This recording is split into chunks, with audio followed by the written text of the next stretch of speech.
NBR এর chairman জানিয়েছেন যে আপনারা জানেন যে অনেক ছেলে মেয়ে বিদেশে পড়তে যায়, অনেক ধনীর ছেলে মেয়ে যায়, ইভেন মিডল ক্লাস ফ্যামিলির ছেলে মেয়েও যায়। একটা কেসে দেখা যাচ্ছে যে ছেলের যে টিউশন ফি, একজন তার চিলড্রেনের টিউশন ফি পাঠিয়েছেন 400 কোটি টাকার উপরে, 400-500 কোটি টাকা। মানে মানিটা লন্ডারিংটা কিভাবে হয়েছে দেখেন, মানে এটা আনবিলিভ। এটা অনেকগুলো, আমরা তো আগে জানতাম যে এটা ব্যাংকিং সিস্টেমের মাধ্যমে বা অন্য কোনো ওয়েতে হুন্ডির মাধ্যমে বা আপনি ওভারহু ইনভয়েস বা আন্ডার ইনভয়েসের মাধ্যমে টাকাটা পাচার হচ্ছে। কিন্তু দেখা যাচ্ছে যে একটা আপনার ছেলে পড়তে যাচ্ছে, তার টিউশন ফি, আপনি যদি খুব টপ ইউনিভার্সিটিতেও পড়ান, আপনার বছরের টিউশন ফি কত লাগে? ঊর্ধ্বে 1 কোটি টাকা, এর বেশি তো লাগার কথা না। কিন্তু দেখা যাচ্ছে যে তার ইয়েতে 400-500 কোটি টাকা জাস্ট সেই টিউশন ফি পাঠিয়ে দিয়েছেন। এখানে 11টা কোম্পানিকে প্রথমে মার্ক নিয়ে কাজ হচ্ছে, বিকজ প্রথমে আইডেন্টিফাই করা হয়েছে 11টা কোম্পানি এবং ইন্ডিভিজুয়ালস। তার মধ্যে প্রথমেই আছেন শেখ হাসিনা এবং তার ফ্যামিলি। তাদের কোথায় কোথায় টাকা চলে গেছে তাদের বিষয়ে আজকে প্রোগ্রেস, তাদের পাচারকৃত টাকার ক্ষেত্রে কি কি মেজার নেওয়া হচ্ছে, সেই কিভাবে এই টাকাটা ট্রেস করা যায়, কোথায় কোথায় টাকাটা চলে যেতে পারে, সেই বিষয়ে আজকে আলাপ হয়েছে। মোট 11টা বড় বড় প্রতিষ্ঠান এবং ইন্ডিভিজুয়ালের, এবং ওইগুলোরও আজকে পুরো মিটিংয়ে এটার একটা পুরো চিত্র তুলে ধরা হয়েছে। আমরা কিছু কিছু আপনাদেরকে দিব।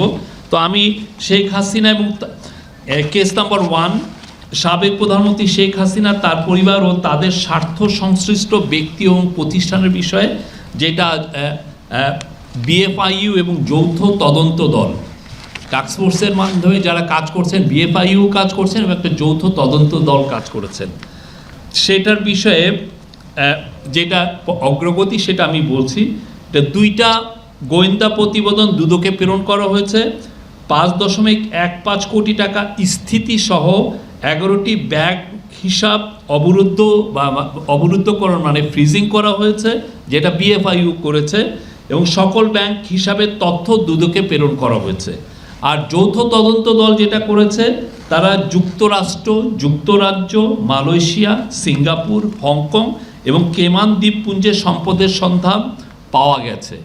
তারা তাদের সম্পদে, এই যে সাবেক প্রধানমন্ত্রী শেখ হাসিনা, তার পরিবার ও তাদের স্বার্থ সংশ্লিষ্ট ব্যক্তি এবং প্রতিষ্ঠানের, এদের ক্ষেত্রে অ্যাসেট ট্রেসিং আমরা করতে সক্ষম হয়েছি। যুক্তরাষ্ট্র, যুক্তরাজ্য, মালয়েশিয়া, সিঙ্গাপুর, হংকং এবং কেমান দ্বীপপুঞ্জ, এই দ্বীপপুঞ্জের সম্পদের সন্ধান পাওয়া গেছে। মালয়েশিয়ার একটি ব্যাংকে রাশিয়ান স্ল্যাশ ফান্ডের অস্তিত্ব পাওয়া গেছে। সংযুক্ত মানে ফ্রিজিং করা হয়েছে 124টা ব্যাংক অ্যাকাউন্ট, এবং এই 124টা ব্যাংক অ্যাকাউন্টের মোট হচ্ছে 635.14 কোটি টাকা।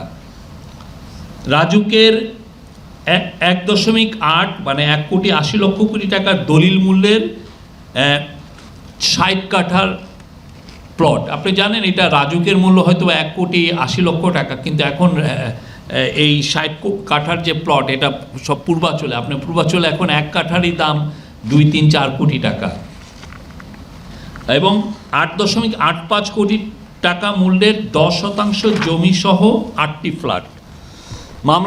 মামলা দায়ের বিষয় হলো প্রতারণা ও জালিয়াতির অভিযোগে মোট 6টি মামলা দায়ের করা হয়েছে। 6টি কেসের তদন্ত সম্পাদন ও চার্জশিট দাখিল হয়েছে। পরিবারের 7 সদস্যকে আন্তর্জাতিক ভ্রমণে নিষেধাজ্ঞা আরোপ করা হয়েছে।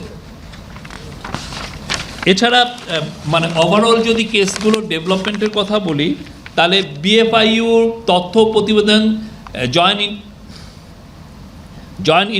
ইনভেস্টিগেটিভ টিমকে যেটা প্রেরণ করছে, সেটা হচ্ছে বিএফআইইউর ক্ষেত্রে 10টি কেসের গোয়েন্দা প্রতিবেদন দেওয়া হয়েছে।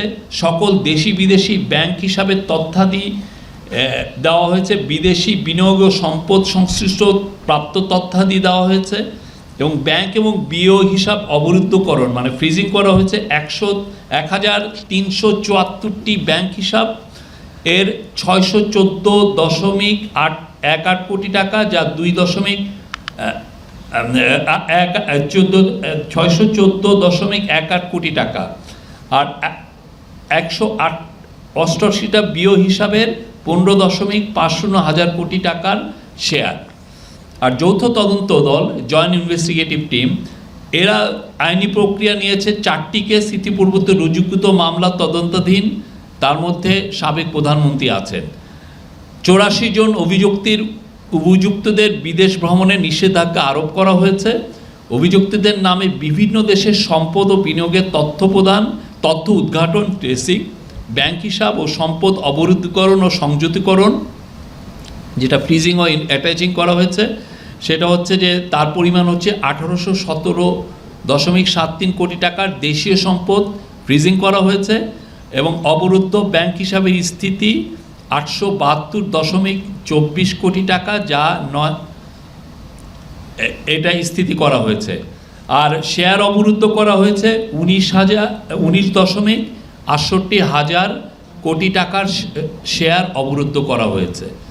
124.67 মিলিয়ন মার্কিন ডলার এবং 3.79 মিলিয়ন পাউন্ড এবং 11.75 মিলিয়ন ইউরো মূল্যের সম্পদ ক্রোকের আদেশ দেওয়া হয়েছে।